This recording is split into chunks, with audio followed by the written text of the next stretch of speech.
Warning, the following video has not been approved by the Comic Code Authority and is intended for mature audiences. Viewer discretion is advised.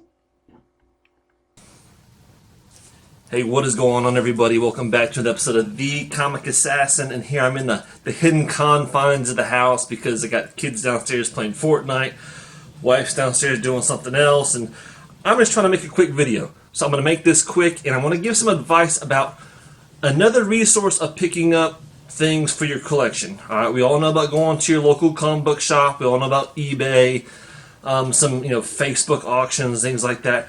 But we tend to forget sometimes about other things such as estate sales. And the one I'm going to be talking about today are auction houses. Right? There's a lot of auction houses spread out across our country that mainly focalize on a lot of generalized stuff. Right? They get a whole collection of items and then they have an auction. Now, whether it's in person or whether it be online, nowadays a lot of stuff's online, which is a benefit as long as you're able to go pick up the items, because a lot of times you might have a week or a few days to bid on some of these items, but they give you a very short window of time to pick up. Luckily, I have an auction house that's close by. When I say close, it's an hour to an hour from. So I have a 2-hour investment to get there and get back, right? So I have to keep that in mind. Also, sometimes with quality of items, you might see something and you can't really inspect it in hand. And there's been a case, and I'll show you one that I purchased that it came out not looking as good as I thought it was going to. But anyway, like, I bought certain things from this one auction house, such as this G.I. Joe Adventure Headquarters, 1971. Spent probably roughly around $45 on it, which is reasonable because it still has everything inside of it.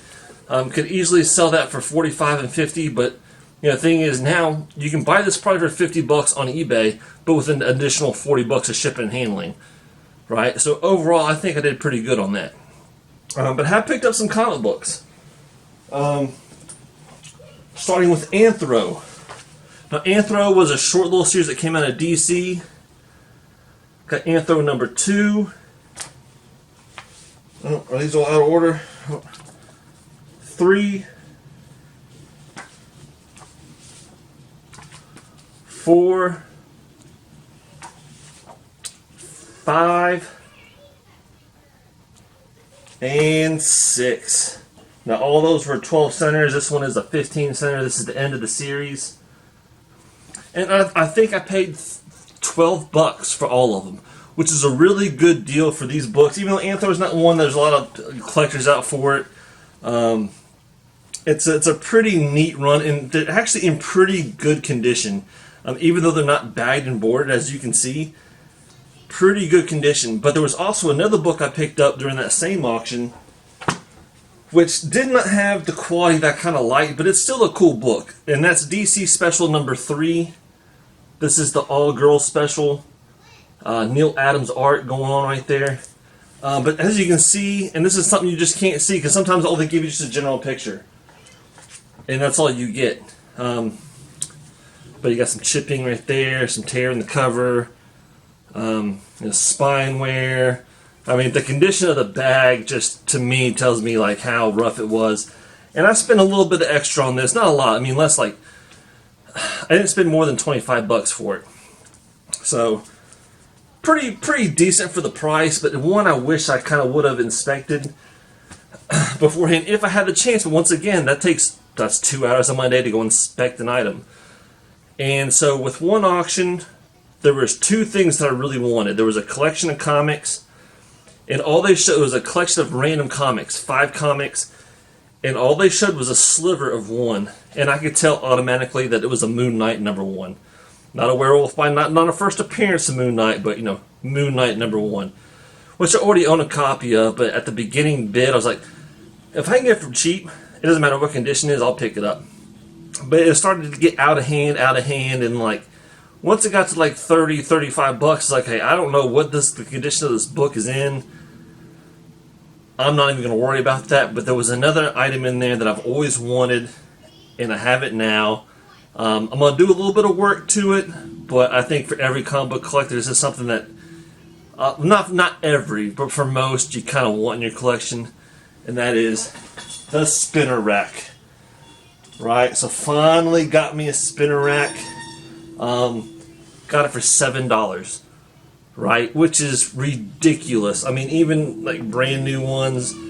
This is an old school one. You can tell it was probably a multi-purpose spinning rack, not one specifically just for comics, because it's got space not only for comics, but it's got sides for larger books or magazines. So if y'all have any ideas about how to possibly restore this, I'd like to maybe get some paint on it, make it look a little bit more attractive. If y'all have any experience with that, please hit me up and let me know. But yeah, I've been looking high and low for a spinner rack. eBay, Craigslist, everything, something reasonable. And in this auction house, just got one for $7. And to me, that was a great find. That was worth the trip. And it spins. It spins. It's even got the little removable plate. You can put your little, comic sign or whatever you want to put in it. So I'll be working on that. But yeah, just want to let you know. Don't forget about them auction houses, because there's some deals to be had. And with that being said, I hope y'all having a great weekend. And I will check with y'all tomorrow. And I don't know what I'm going to do, but I got something for you. All right, man. We'll see y'all later. Peace.